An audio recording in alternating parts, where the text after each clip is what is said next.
Welcome to Not My Generation, the political podcast that looks at political events, news, and happenings from the state to around the world. And I am your host, Professor James Davenport. This is my co-host, Dr. Emily Stacy. We think. Last we heard. Right? It's been a minute, folks. Yeah, it's been a little bit. Lots of stuff has been going on.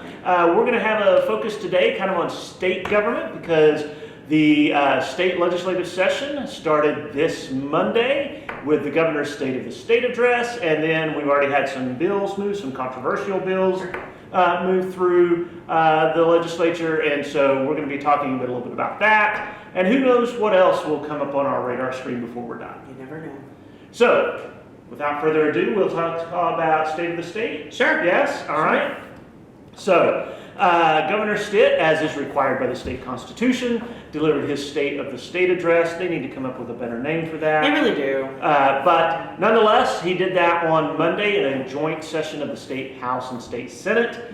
In it, he laid out what he thought should happen in state government over the next year or so. That included things, he promoted school choice, he promoted economic development, he talked about DEI a little bit and what he thought in relation to higher ed, and he discussed what he felt was going well and what he wanted to change. And so it was kind of a broad, it was well received by Republicans in the legislature. Democrats weren't so impressed. Nobody should be surprised at any of this. And what will happen is anybody's guess. It is important to remember that although the governor is required to make this presentation and to submit a budget proposal to the legislature, they are not required to do anything with that. Yeah. That's right. What happens legislatively, what happens in relation to the budget is pretty much going to be the call of the state legislature. And interestingly enough, the vibe I got around the Capitol when I was down there is that maybe the governor has figured that out now. Because you remember a couple of years ago, there was some conflict between he and the legislature, right? You would think that he has learned his lesson about how much an executive needs their legislative branch. And that relationship may not always be reciprocal, correct? Sure. So I think the interesting parts of the state came from your personal experience, right? So I was a Capitol reporter for about 6 or 7 years, and so I've witnessed many a State of the State.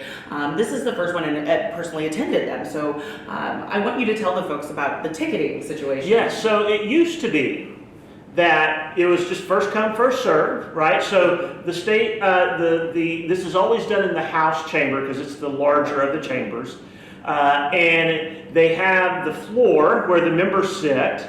And then they have basically a big balcony that goes all the way around. And it used to be that it was just first come, first served. And so people would get there if it's going to happen at like today, this time it was like 12:30, 12:45. People would get there at 9 o'clock in the morning to stake out their place in line so they could get in. Absolutely. When I had taken a few students pre-COVID, that was our experience. Oh, yeah, absolutely. We wanted to get there early so we could have a place in line and get in. COVID, of course, hit, and they didn't, for a year or so, they didn't really allow anybody in. Last year, they moved to this kind of ticketing thing where you have to get a ticket, and the legislators are allotted a certain number of tickets. It can't be that many because the balcony's not that huge. Yeah. And you have to go through them to get that ticket, right? And so when I got there on Monday, I did not have a ticket, and I was fortunate enough to get one. Representative John George's, I think I said that in the right order, but Representative George's office was able to provide one for me, and Representative Eccles tracked it down. And so through that, I was able to go in and sit and watch. But yes, it's a very different feel. Now, in one sense, it's good I'm not standing in line for 3 hours. Sure. The other sense, it really is restrictive about who gets in there. Because And I think that is kind of the point, Yes. We had a couple of occasions where certainly Governor Stitt's administration was the first time we've had this, where people would want to protest, and so they would get into the chamber, and then at a point in the speech, they would unfurl a banner, or they would stand up and protest or something, and there would be this big hoopla, and then they'd be escorted out of the chamber, right? To me, that makes it a little bit more entertaining, but apparently the governor doesn't appreciate that. Yeah, and I don't know that any would. Gatekeeping to me. It is a little bit. And that's a little problematic for me because, again, that's the people's house. If you think of that, right, if you think that, and especially the people's chamber, right? Yeah. You would think there might be a little bit easier access into. I mean, I remember the good old days of the Capitol, way pre-pandemic, where it was standing room only, and you would have people outside in the Senate offices or the House offices in the wing listening to the State of the State because they couldn't get into the gallery. A couple of the times that I went recently, that's what we were stuck doing, was watching on big screen TVs in certain areas of the Capitol because you just couldn't get in. Yeah. Let's talk about the elephant in the rotunda real quick. So we have been hearing from national Republican and conservative organizations and outlets that there was a definite storming of the Capitol. I have heard that rumor. By Trans Lives Matter protesters. Right. So I would like to, again, you were there, please I was let there, us know. And first of all, let me state that it is a regular occurrence at every one of these that at least one group is there to protest on behalf of something or against something. Yeah, so that is not uncommon to have a large number of people, or they're orchestrated through social media or other avenues. Hey, we're going to have this day, and we're going to be out there protesting. And so, as you mentioned, the Trans Lives Matter participants were there, and they did what every other group does, is they were at the rotunda, they began kind of chanting and such. None of this was out of the ordinary. There was no violence attached to this. They didn't accost anybody. They didn't try to prevent anybody from getting into the chambers. They were just doing their thing. And to try to equate this with some kind of violent takeover a la January 6th is really kind of outrageous, because that is not what happened at all. These folks, whether or not, listen, and I think this is the problem that so many people have today. If you disagree with a group, what they want, well, then you have to villainize them, vilify them, right? Yeah. That they must be doing something really bad. So regardless of what you think about what they were advocating on behalf of or against, the fact is they were doing it in a way that is within a grand American tradition. The First Amendment. And did nothing in an effort to shut down anybody else's speech, did nothing in an effort to prohibit anybody from participating, as I said, from getting into the State of the Union or State of the State address.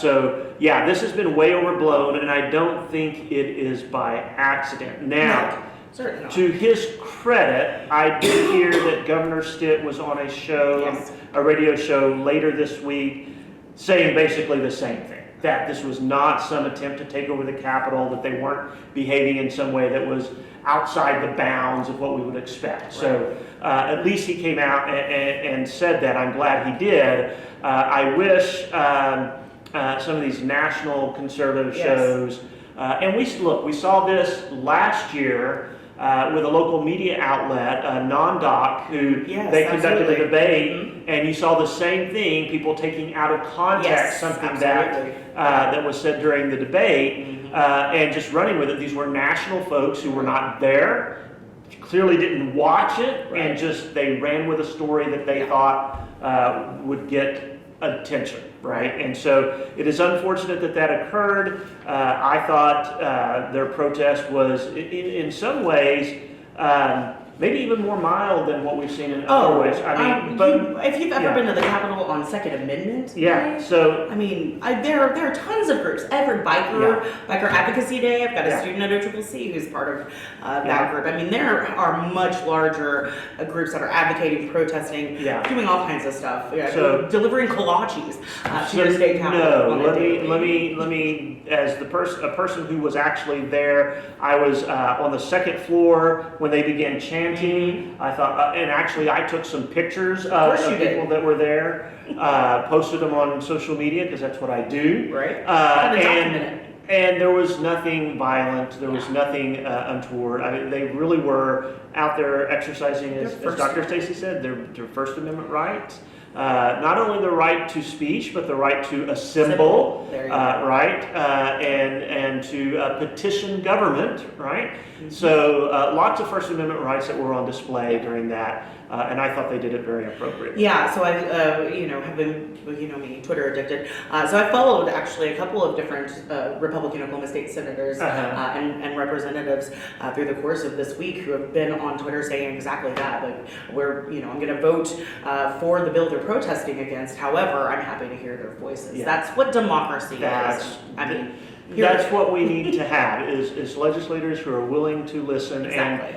And I know there are some who don't, and they tend to get a lot more attention from the media. They tend to get a lot more attention from interest groups and whatnot. But a lot of them out there are absolutely willing to listen and hear your concerns. That doesn't mean they're going to vote the way you want them to. But the first step to effective advocacy is getting in the door and having your voice heard. And so I think as far as that went, I think they did a fairly good job. Yeah, agree. So Professor Davenport set us up quite nicely. So your 59th Oklahoma State Legislature popped off on Monday at noon with the State of the State, and that followed the first reading and introduction and first reading, I should say, of over 3,000 bills that have been filed within the Oklahoma Legislature to be heard this session. They were busy. They were, so again, I used to paraphrase each and every bill for eCapital Legislative Tracking Company. We used to only get around, at the peak, like 2,200, 2,300. 3,000 bills is insanity. At one time, there was a limit, yes, at least on the House. Yes. There was a limit to like 7 bills, right? That's been eliminated, is my understanding. And so now you've got people just filing bills. Yeah, it's insanity. And of course, there are also the shell bills that get filed. So for those who aren't on the know, shell bill is just a bill that doesn't really have any language, but that can be used to advance something later on in the session if it's kept alive. It's a surprise. And so they use those a lot of times when they're negotiating different aspects of legislation or whatnot, and they need a different vehicle by which to move this forward. That's what a shell bill is. So a lot of those get filed. Yes. A lot of what I would call show bills get filed. Absolutely. These are bills that nobody intends to go anywhere, but I am speaking to a group of constituents or an interest group or something about demonstrating my support for one of their causes. So I'm going to file a bill that I know is going to be DOA, that isn't going to move, but I can show my dedication to their initiative. So there's some of those that are out there too. Absolutely. And then there are the real ones, the ones that are going to get movement, debate, and such. And of course, those are the ones we want to follow. Yeah. And in fact, there were two very controversial, speaking of the protests, two very controversial bills. They were both in the Senate, is that right? I don't remember their numbers, maybe you have that. But these dealt with transgender surgeries in Oklahoma, right? Yes. And so one bill would prohibit transgender surgeries for any individual under the age of 26. Another one would do it for anyone under the age of 18. Both of them advanced, is my understanding. And so they are going to get a floor vote on the state Senate probably in the next couple of weeks or so, I would expect. And this goes to a whole lot of questions about, who should be making health decisions, who should be trusted with mental health decisions regarding children. And another issue that we're going to talk about, I'm sure, here in a little bit is the school choice initiatives that are going on. I view these kind of in the same mold. I think parents ought to be trusted to make decisions for their children, and we run into a lot of problems when we start wanting to put some intermediary between a child and their parent and what that parent believes is best for that child. That's my personal take. And just as I think parents ought to have the ability to choose where they send their child to school, and the state should not be a barrier to that. I think parents ought to be able to choose the kind of health care and mental health care their children get without the state playing the role of blockade or nanny or whatever you want to call it in this instance. So that's my opinion. The bills probably will pass the Senate. My sense is that they're going to. And then they'll move to the House, where I'm sure there's going to be lots of discussion, but will likely pass there. Governor Stitt made a very strong declaration during his speech that he would sign what was sent to him. So now I will be interested to see if there's any kind of constitutional challenge to it. If we see somebody file a suit in a federal court to try to block this based on maybe 14th Amendment grounds or something else like that. So we'll see. We'll see where this goes. But for now, it looks like this legislation is going to be on track to be passed out of the legislature. And if it is, it's going to be signed by the governor. Yeah, absolutely. You also, think about corporate backlash as well. You have seen over, Georgia, North Carolina's different bathroom bills, things like that. You have seen different organizations like the NAACP pulling out of, games that were scheduled or bigger corporations. So all of that is, businesses don't like uncertainty, and they don't like disruptiveness, and they're concerned about what kind of environment they're concerned about what kind of environment their employees are going to be working in. So this could have some effect on economic development. Again, this is all kind of wait and see until it's passed, until it's implemented. I just, from a personal position, am not a huge fan of this kind of legislation. Regardless of what I might personally think about this issue, I really don't like it when the state decides it's going to take these kind of decisions out of the hands of individuals. That's right, because it's a slippery slope, isn't it? It can be, right? And what other decisions are we going to take out of people's hands once we set a pattern of doing it? These are very intimate. I mean, these are really decisions that get no closer to you. They go to the person of identity, of personhood, who owns you as a person, who owns your identity. And I just think that we're treading in some very, very chilled waters, if you will, when we do this kind of thing. Great. Speaking of chilled waters, and you kind of alluded to it earlier about the kind of consternation that existed, perhaps still exists, between Governor Stitt and parts of his Republican-dominated legislative branch. In fact, I saw this morning in maybe the Oklahoman, it was definitely a statewide outlet, that it looks like Speaker McCall is not quite sure if he can whip the vote on the school voucher bills. So I think, so I've been watching, obviously I have been, that's one of my pet issues for this session. And I think the House is going to be a little bit more sticky than the Senate is going to be. There are two bills filed in the Senate that are to advance this notion of education savings account. There is no legislation, or if there is, it hasn't been talked about much in the House as of yet. I have heard in talking to some folks who are a little bit closer to this stuff than I am, that there's more than one way to skin a cat, and that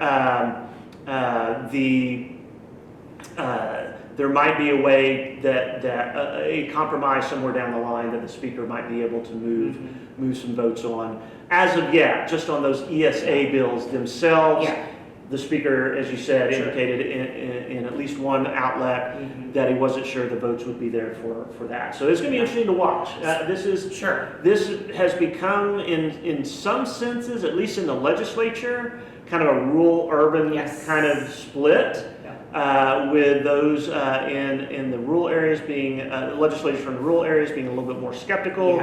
Those in the urban areas being a little bit more open to the idea. And that could be, so there was, again, I heard something that was pretty interesting, which is if you take out Oklahoma City public schools and Tulsa public schools, that the state actually moves up to 15th in educational performance among students. And so Okay. those two I'd buy that. areas are kind of, if you want to think of the drag, those are Right, two sure. areas that have the most challenges Sure. academically. Also going to be the two largest, right? They happen to be absolutely the two largest, I mean, right? right. By any stretch of the imagination. Okay. Just wanted to make that clear. And so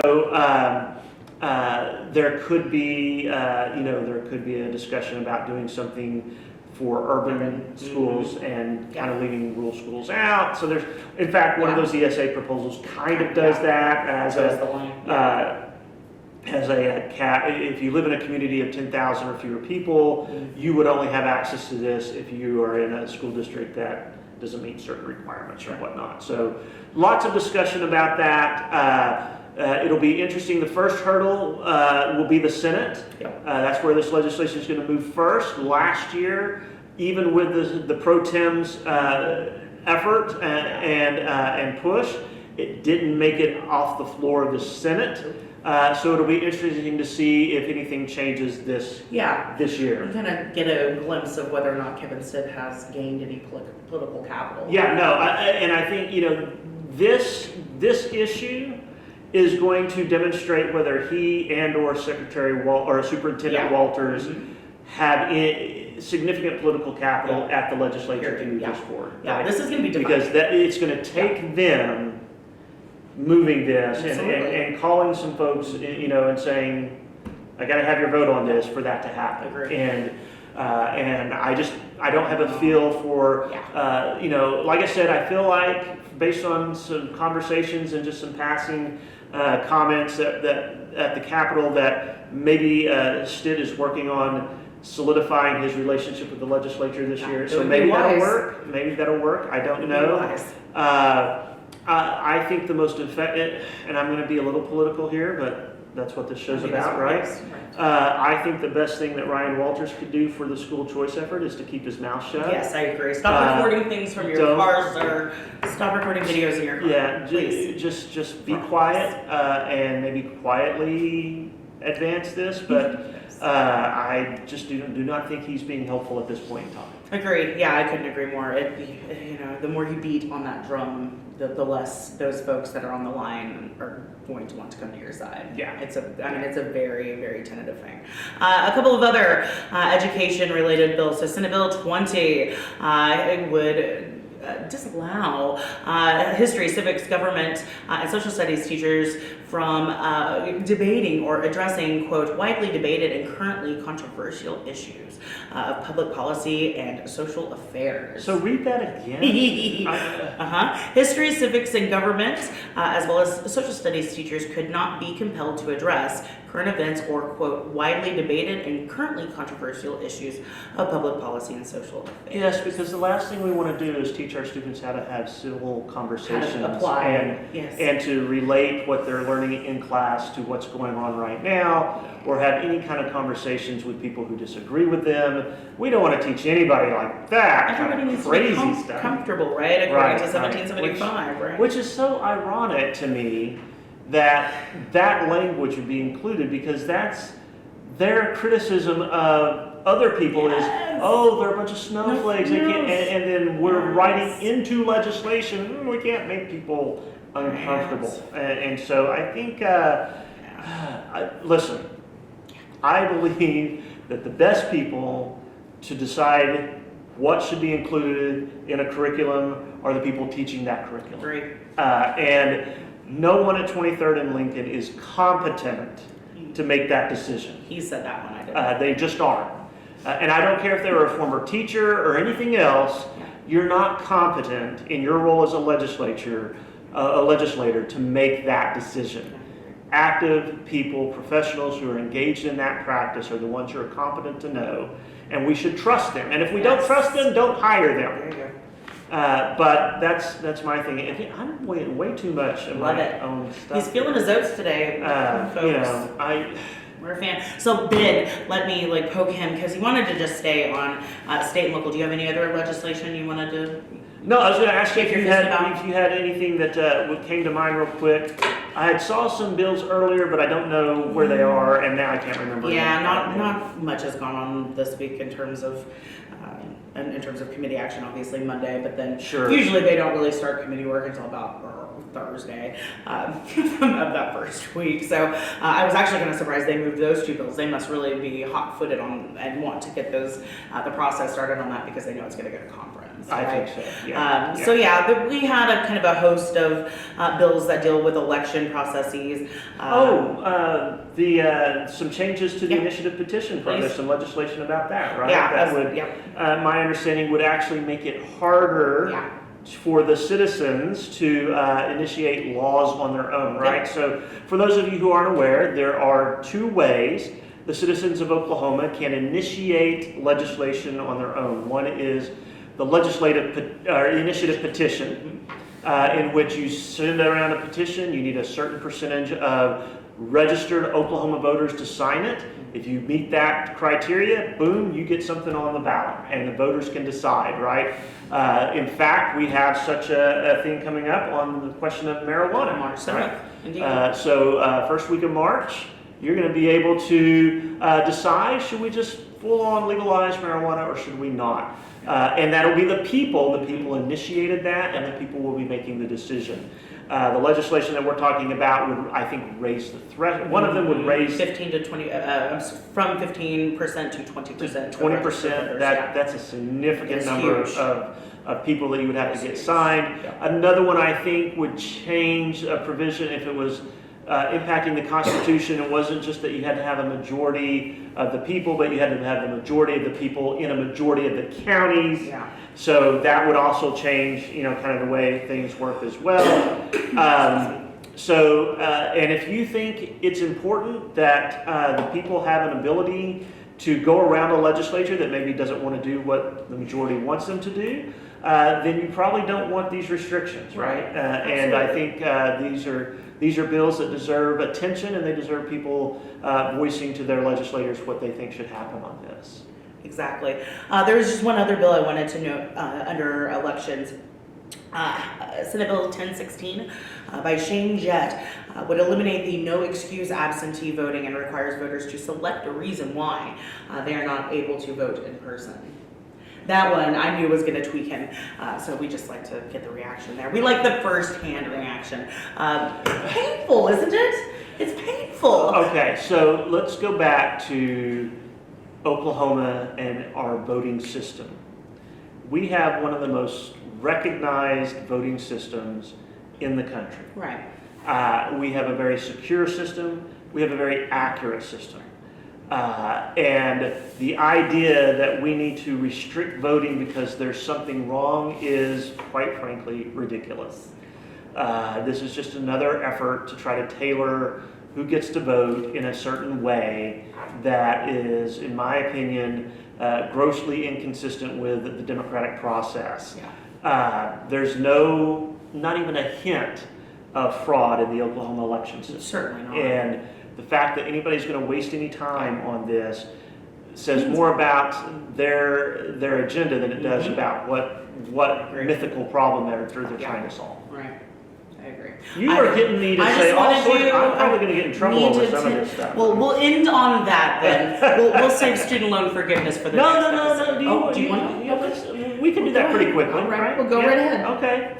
So let's talk about student loan debt. There, as you know, the president proposed last year, or directed the federal government to basically forgive up to, I think the total amount was $10,000 and then up to $20,000. up to $20,000, yeah, depending on your income. Exactly. Right? Yes. Okay. And a lot of people were like, "Oh, this is great. This is wonderful." There is a significant amount of student loan debt floating around in this this country right now. I'm going to say another thing that's probably going to get me in trouble, but institutions of higher education are, the blame for that can be laid much at their feet. for every time a student comes in that doesn't have the ability to pay on their own, saying, well, here's a way to get financial aid. Financial aid usually means taking out loans. Sure.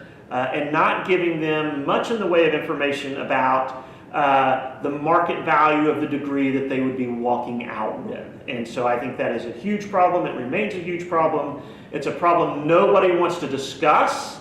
And so loan forgiveness, very interestingly, at least as it's been discussed right now, the main benefactors of this forgiveness would be primarily wealthy, upper and middle class households, not necessarily the people that we think we're going to help.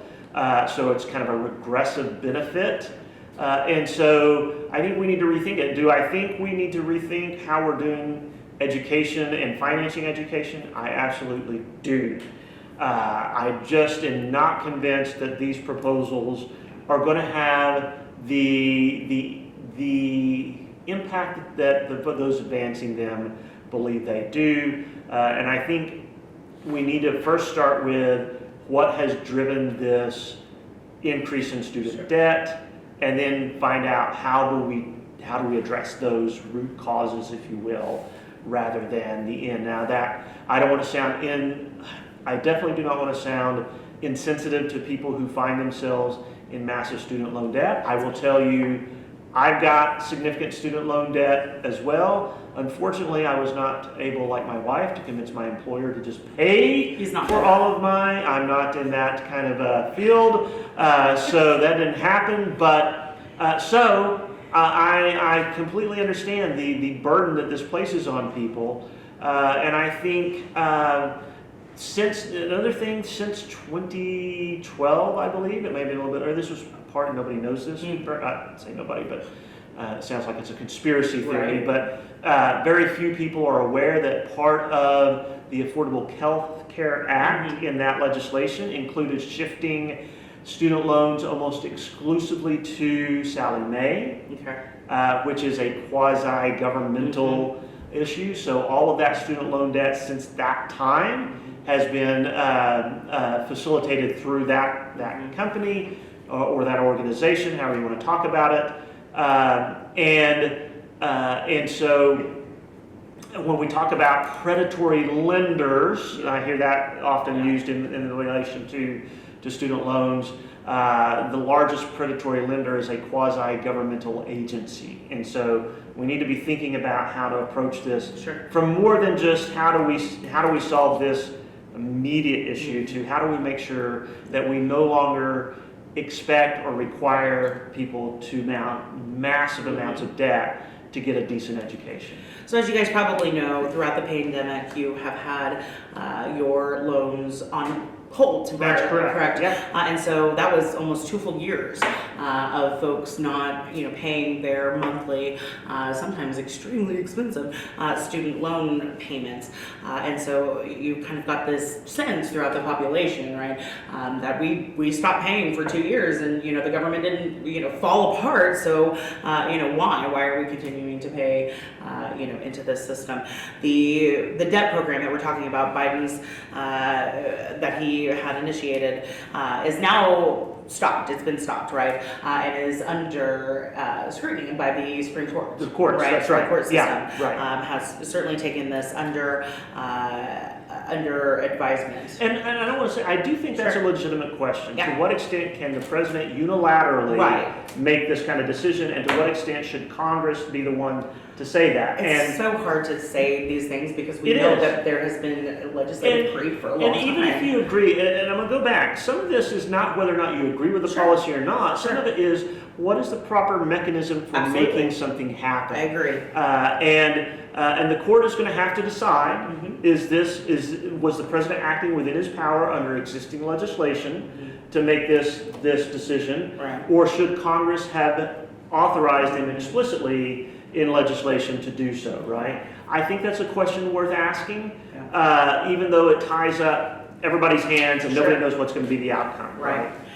So they have a formal hearing apparently on February 15th, so we will start to kind of unravel what is going to happen. And I'm going to encourage you guys, if you can, Listen to those oral arguments. You Yeah. will learn a lot. And I will tell you this, there have been cases, very controversial cases, and that I have listened to oral arguments.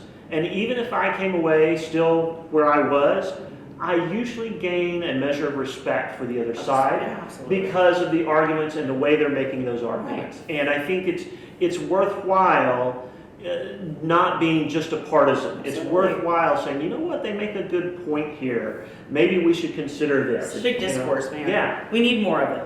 absolutely, absolutely. Anything else on your table? Man, so much, but we don't have time today. We will come back in a couple of weeks, I promise. We will start being more regular again now that we're in the And semester. we'll be able to talk about bills that are moving Yes. both at the state and the federal level, political events that are happening. We appreciate you joining us. If you'd like to suggest a topic for a show or offer some criticism or compliments, you can reach us at. Not My Generation at raider.rose.edu. We'll see you next time.